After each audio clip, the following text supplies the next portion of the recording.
সুন্দর একটা রেসিপি নিয়ে আপনাদের সাথে হাজির হয়ে গেলাম। আজকে একদম ব্রয়লার মুরগির ইউনিক একটা রেসিপি করব। কিভাবে রেসিপিটা করি তাহলে শুরু করি। হ্যালো এভরিওয়ান, আসসালামু আলাইকুম। ওয়েলকাম করছি নতুন আরও একটি রেসিপি দেখার জন্য। তো রেসিপিটা তাহলে শুরু করা যাক। আমি এখানে কি গুছিয়ে নিয়েছি প্রথমে আমি আপনাদেরকে সেটা বলে দিচ্ছি। এখানে আমি চিকেনটাকে সুন্দর করে কেটে ধুয়ে পরিষ্কার করে রেখেছি।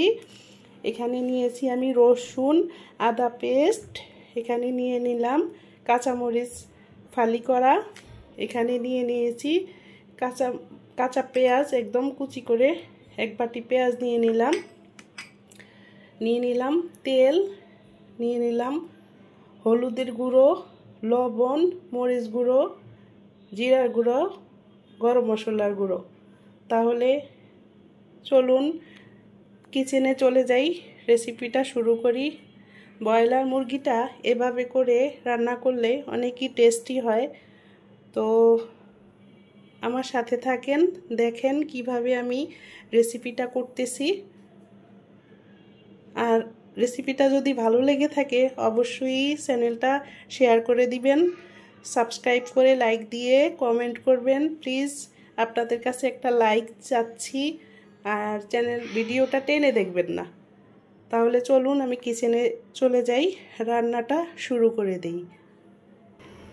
তাহলে আমি চুলায় একটা ফ্রাই প্যান বসিয়ে দিলাম। বসিয়ে দিয়ে এখন আমি পেঁয়াজগুলাকে আগে ফ্রাই প্যানে দিয়ে দিব। দেখতেই পাচ্ছেন আমি কতগুলা পেঁয়াজ নিয়ে নিয়েছি। দিয়ে দিব তেল, পরিমাণ মতো তেল দিয়ে দিলাম। তেল আর পেঁয়াজ দিয়ে পেঁয়াজটাকে লাল লাল করে একটু বাদামি কালার করে ভেজে নিব।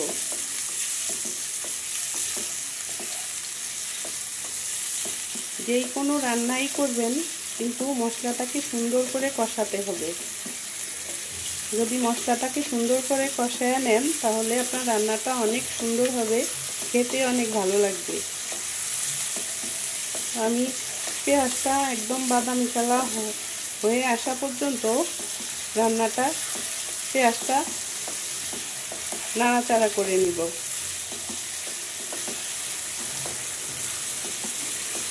তো রান্না করতে করতে আজকে আপনাদের সাথে কিছু কথা শেয়ার করব। অনেক দিন হয় বলবো ভাবছি, কিন্তু সময় পাচ্ছি না। তো আমার পেঁয়াজটা নাড়াচাড়া করতে করতে দেখুন সফট হয়ে আসছে। তাহলে সাথেই থাকুন। দেখতেই পাচ্ছেন আমার পেঁয়াজটা একদম সফট হয়ে গিয়েছে। এখন এই পর্যায়ে এসে আমি প্রথমে পেঁয়াজটা এরকম সফট হওয়ার পরে আদা রসুনের পেস্ট দিয়ে দিবেন। এখানে আমি 1 টেবিল চামচ আদা রসুনের পেস্ট রেখেছি। তো দিয়ে একটু নাড়াচাড়া করে নেব।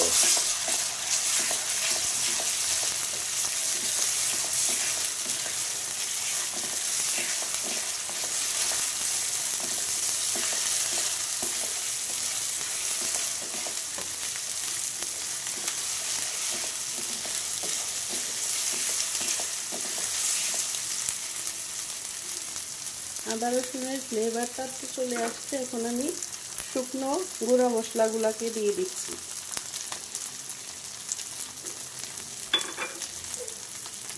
দিয়ে নাড়াচাড়া করে নেব। নাড়াচাড়া করে এই পর্যায়ে আমি অল্প পরিমাণে একটু পানি দিয়ে দিব।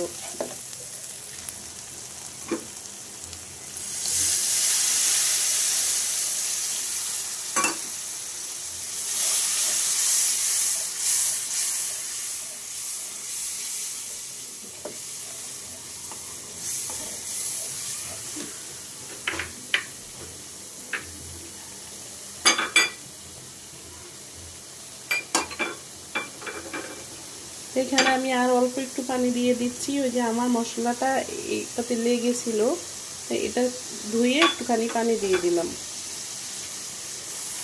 দেখতেই পেয়েছেন একদম সুন্দর তেল উঠে গিয়েছে মশলাটার উপর থেকে। এখন আমি সুন্দর করে মশলাটাকে কষিয়ে নিব আর আপনাদের সাথে কথা বলবো। তো আমি যেটা বলতে নিচ্ছি সেটা হচ্ছে, সামনে রমজান মাস আসছে, সিয়াম সাধনার মাস। কে কেমন করে রমজানের প্রস্তুতি নিয়েছেন অবশ্যই কমেন্টে জানাবেন।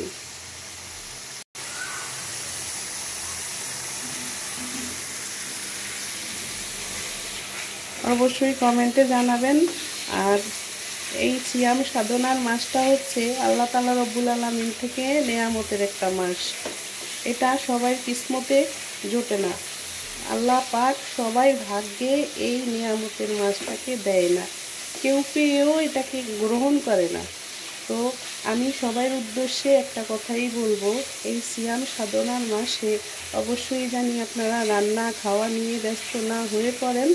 অবশ্যই আল্লাহর ইবাদত বন্দেগী করবেন, আত্মীয়তার সম্পর্ককে বজায় রাখবেন। শুধু সিয়াম সাধনা করলেই হবে না, আত্মীয়তার সম্পর্কও বজায় রাখতে হবে। আল্লাহ পাক বলেছে যে কিনা আত্মীয় ছিন্ন করে সে কখনো বেহেশতবাসী হতে পারে না। তো আমি মশলাটা কষাতে কষাতে আপনাদের সাথে অনেক কথাই বলতেছি। অবশ্যই রমজানে বেশি বেশি করে কোরআন তেলাওয়াত করবেন, তাহাজ্জুদ আদায় করবেন। বছরের একটা মাসই সারা রাত মানুষ জেগে থাকে, তো ওই সময়টা আপনাদের অনুরোধ করব অবশ্যই তাহাজ্জুদের নামাজ পড়বেন এবং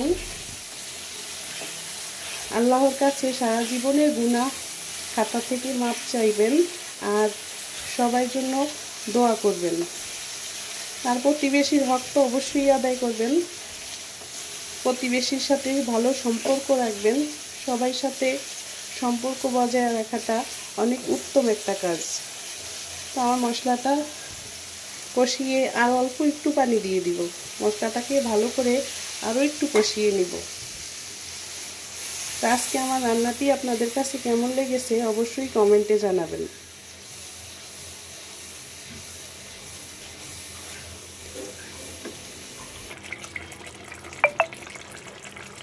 মশলাটা আমার একদম পুরোপুরি কমপ্লিট হয়ে গিয়েছে। এখন আমি চিকেনটাকে এর ভিতরে দিয়ে দিব।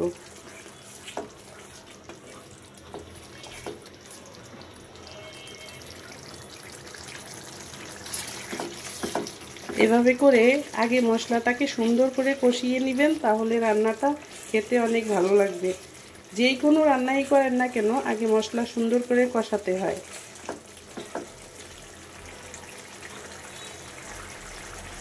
তো এই পর্যায়ে এসে আমি চিকেনগুলোকে দিয়ে দিলাম।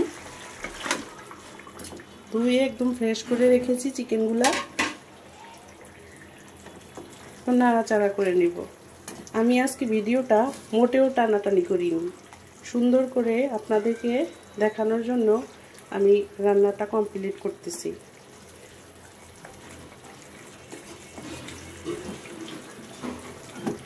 তা আমার চ্যানেলটি যদি ভালো লেগে থাকে অবশ্যই শেয়ার করে দিবেন প্লিজ, আর সাবস্ক্রাইব করে পাশে থাকবেন।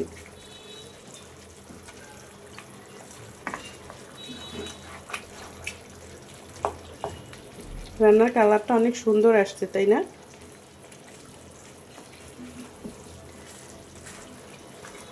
আর ইফতারের সম্বন্ধে বলতেছি, যারা ইফতারি করে এবং অন্যকে ইফতারি করায় তাদের অনেক নেকি সওয়াব পাওয়া যাবে। তো আপনারা সবাই চেষ্টা করবেন কাউকে না কাউকে ইফতারি করানোর জন্য, ক্ষুধার্ত মানুষকে খাওয়ানোর জন্য। কত অসহায় মানুষ আছে তাদের পাশে থাকার জন্য। সবার জন্য দোয়া করবেন যেন সবাই সবার কাছে এভাবে করে সাহায্যের হাত বাড়িয়ে দিতে পারে। আর ইফতার করার সময় প্রথমে আগে প্রচুর পরিমাণে পানি খাবেন না। আগে আপনি খেজুর দিয়ে ইফতারি করা সুন্নত, খেজুর দিয়ে ইফতারি করে নিয়ে তারপরে আস্তে আস্তে করে পানি খাবেন। এক লগে অনেক পানি খেতে যাবেন না, তাহলে আপনার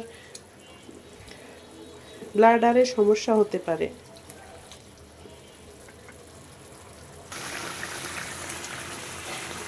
মাংসটা এখন একটু নাড়াচাড়া করে নিতেছি।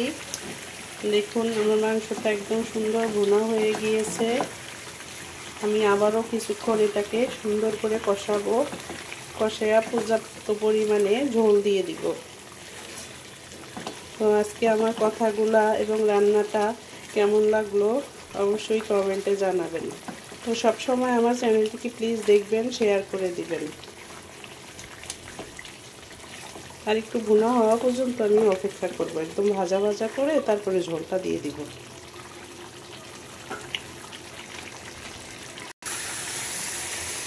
দেখতেই পাচ্ছেন আমার রান্নাটা একদম কমপ্লিট হয়নি এখনো, ভুনা হয়ে গিয়েছে। এখন আমি আর একটু নাড়াচাড়া করে ঝোলের পানিটাকে অ্যাড করে দেব। জল দিয়ে এটাকে কিছুক্ষণ আমি আবার রান্না করে নিব। অল্প পরিমাণে জল দিয়ে দিলাম, বেশি জল দেব না। দেখছেন রান্নার কালারটা কত সুন্দর হয়েছে। যখন তেল উঠে যাবে তখন রান্নার কালারটা আরো সুন্দর হয়ে যাবে।